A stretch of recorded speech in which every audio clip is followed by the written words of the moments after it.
Kajantia Students Union GSU bat Kakasi Students Union KSU kalayawer ya ka sarkar manle AA mardor persya ki doktor ki nurse bat baro ki nong trei ki badan duty ha ka sngi baklat kalong kme ba armet henen ka sngi ha MCH Hospital Jawai.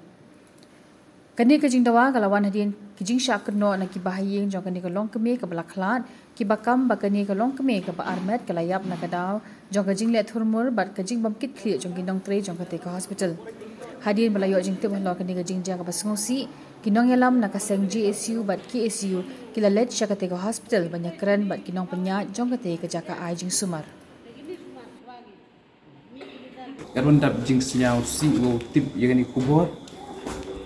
man gele ke kubur ko wa miu pediang ni bah na kapor si kubur kan ke MCH hospital ko MNI panalia man ko wa debun gimin sen yu wa klat untuk sub klat ke jing chem yong in ni ke sini begini ki wa hayung ke jing ko lang in ni ke yung ke jing por la ke jing ban lang KSU jantia health unit amjuk le wi GSU sen bay em lang chen khat henika klimat wo pha ga message government wato wala na dia wa government pomyi ki sumari yon ki patient go pediang ke ni hospital i pha ga message pi sao bha ham pediang ke ni bha man go ke jing sao si at li kim sen rui doni da jing khain stin yong pi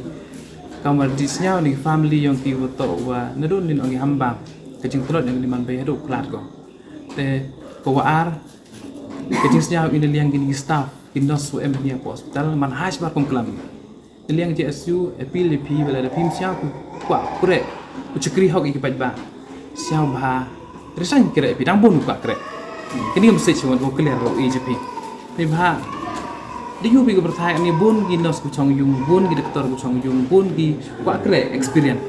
teman kini man go clear message number 1 na liang yung EJP pa message government of Meghalaya dan gi pi usuma dia ubiang por je ki